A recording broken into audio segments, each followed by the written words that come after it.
আসসালামু আলাইকুম। আপনারা সবাই জানেন যে আওয়ামী লীগ গত দেড় দশকেরও বেশি সময় ধরে পুলিশকে যেভাবে দলীয়করণ করেছে, এই দলীয়করণের ফলশ্রুতিতে আজকে আমরা জুলাই গণঅভ্যুত্থানে পুলিশের বিতর্কিত কর্মকাণ্ডগুলো আমরা দেখতে পেয়েছি। এবং শুধুমাত্র ক্ষমতায় টিকে থাকার জন্য হাসিনা এবং আওয়ামী লীগ পুলিশকে লাঠিয়াল বাহিনী হিসেবে, পুলিশকে স্ট্রিট সোলজার্স হিসাবে রাস্তায় নামিয়ে দিয়েছে এবং ছাত্র নাগরিকের উপরে নারকীয় হত্যাকাণ্ড চালিয়েছে। এবং এই যে পুলিশের এই বিতর্কিত ভূমিকাটির কারণে আজকে আস্থার সংকটে সমগ্র পুলিশ বাহিনী পড়েছে।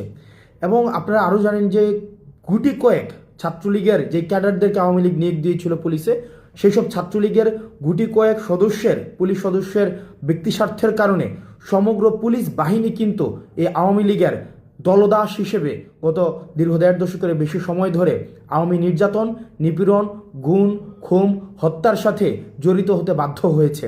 এবং আপনারা জানেন যে আমরা বারবার করে বলছি যে সমগ্র সব পুলিশ অফিসারই কিন্তু বেনজির কিংবা হারুন নয়, আমাদের সব পুলিশ অফিসার কিন্তু এমন নয়। সেই জায়গা থেকে এই জুলাই গণঅভ্যুত্থান পরবর্তী সময়ে এটি পুলিশের দায়িত্ব, মানুষের অনাস্থা তারা যে কারণে মানুষের অনাস্থার কারণ হয়েছে, এখন তাদেরকে কাজের মধ্য দিয়ে প্রমাণ করতে হবে তারা ছাত্র নাগরিকের পুলিশ এবং ছাত্র জনতার পুলিশ। ছাত্র নাগরিকের তারা গত 15 বছরের বিতর্কিত কর্মকাণ্ডের কারণে পুলিশের সাথে মানুষের একটি দূরত্ব তৈরি হয়েছে, ছাত্র নাগরিকের দূরত্ব তৈরি হয়েছে। এখন পুলিশ দায়িত্ব নিয়ে এটিকে সংশোধন করতে হবে। পুলিশ দায়িত্ব নিয়ে ছাত্র নাগরিকের সাথে পুলিশ তার যে বিতর্কিত কর্মকাণ্ডগুলোর সেগুলোর উত্তরণ ঘটাতে হবে।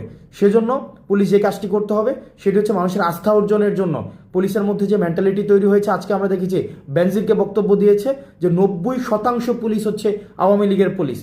মানুষের আস্থা অর্জনে আপনাদেরকে এটি নিশ্চিত করতে হবে যে এই ফেসিবাদী আওয়ামী লীগ দীর্ঘ দেড় দশকের বেশি সময় ধরে মানুষের মানবিক মর্যাদা নষ্ট করেছে, মানুষকে যে ন্যূনতম যে হিউম্যান ডিগনিটি রয়েছে সেটিরও স্বীকৃতি দেয়নি।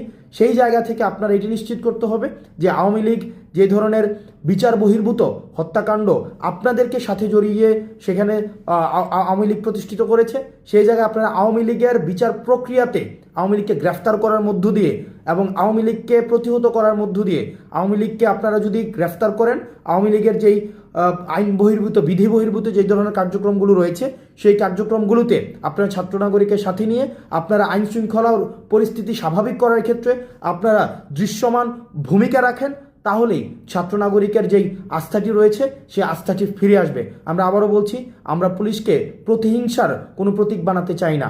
আওয়ামী লীগ আপনাদেরকে ছাত্র নাগরিকের বিরুদ্ধে সমগ্র পুলিশকে ছাত্র নাগরিকের বিরুদ্ধে দাঁড় করিয়ে দিয়েছে। সুতরাং এটি এখন আপনাদের কাজ যে আপনারা ছাত্র নাগরিকের যে প্রত্যাশার প্রতিফলন আপনাদের কাজের মধ্য দিয়ে ঘটাবেন। আমরা আমাদের জায়গা থেকে আপনাদেরকে সহযোগিতা করব। আপনারা যদি মনে করে থাকেন ছাত্র নাগরিকের আপনাদের কাজে সহযোগিতা করতে পারে, আমরা সামাজিকভাবে আপনাদের কাজে আমরা সহযোগিতা করব। অন্যদিকে বাংলাদেশ সেনাবাহিনী আমাদের 5ই অগাস্টে যে তাৎপর্যপূর্ণ ভূমিকা রেখেছে, সেই তাৎপর্যপূর্ণ ভূমিকা রাখার জন্য বাংলাদেশ সেনাবাহিনীর যে অবদান সেটি ইতিহাসে সবসময় আমরা শ্রদ্ধার সাথে স্মরণ করব। কিন্তু 5ই অগাস্টে আমাদের সেনাবাহিনীর যিনি প্রধান রয়েছেন সর্বজন শ্রদ্ধেয় জেনারেল ওয়াকার সাহেব বলেছিলেন যে দেশের পরবর্তী আইন শৃঙ্খলার যে পরিস্থিতি স্বাভাবিকীকরণের ক্ষেত্রে ওনারা গুরুত্বপূর্ণ ভূমিকা রাখবেন। এবং সেনাবাহিনীকে ম্যাজিস্ট্রেসি পাওয়ার দেওয়া সত্ত্বেও আমরা ফিল্ড লেভেলে দৃশ্যমান এটির প্রয়োগ দেখছি না। এবং আইন শৃঙ্খলার পরিণতি যদি ক্রমশ অবনতি হতে থাকে তাহলে আমরা যে ডেমোক্রেটিক ট্রান্সফরমেশনের বিষয়টি ভাবছি, ডেমোক্রেটিক ট্রান্সফরমেশনের অপেক্ষায় রয়েছি। আমরা রিফরমেশনের মধ্য দিয়ে আমাদের গণতন্ত্রের পথে যে আমরা উত্তরণের দিকে যাচ্ছি সেটি আমাদের ব্যাহত হবে। সেজন্য আমাদের সেনাবাহিনীর প্রতি আহ্বান থাকবে, প্রান্তিক পর্যায় থেকে সমগ্র বাংলাদেশে আপনাদের দৃশ্যমান আমরা পদক্ষেপ আপনাদের দেখতে চাই। এবং আইন শৃঙ্খলা স্বাভাবিকরণের ক্ষেত্রে ছাত্র নাগরিককে সাথে নিয়ে আমরা এই নিশ্চয়তা দিচ্ছি, আমরা পরবর্তী বাংলাদেশ বিনির্মাণের ক্ষেত্রে আমরা ছাত্র নাগরিকদের সাথে নিয়ে আপনাদের যে পরবর্তী পদক্ষেপ রয়েছে আইন শৃঙ্খলা স্বাভাবিকীকরণের ক্ষেত্রে, সেক্ষেত্রে আপনারা দৃশ্যমান পদক্ষেপ নেবেন। এবং আপনাদের যে ম্যাজিস্ট্রেসি পাওয়ার দেওয়া হয়েছে সেটি দৃশ্যমান আমরা প্রয়োগ দেখতে চাই। এবং আমরা দেশের সাধারণ মানুষকে বলতে চাই যে দেশের সেনাবাহিনী, পুলিশ এটি রাষ্ট্রের একটি গুরুত্বপূর্ণ উপাদান, তারা আমাদের প্রতিযোগী নয়, এই সংস্থাগুলো আমাদের সহযোগী।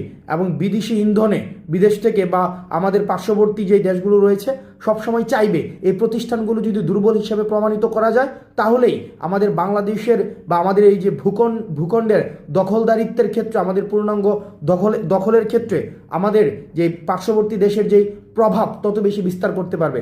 সেজন্য আমাদের প্রতিষ্ঠানগুলোকে শক্তিশালী করতে হবে এবং প্রতিষ্ঠানগুলোকে দুর্বল করার ক্ষেত্রে যত ধরনের ষড়যন্ত্রই আওয়ামী লীগ থেকে করা হোক না কেন, সেগুলো আমরা অবশ্যই সেগুলোর বিরুদ্ধে আমাদের সবসময় আমাদের সর্বাবস্থান থাকবে।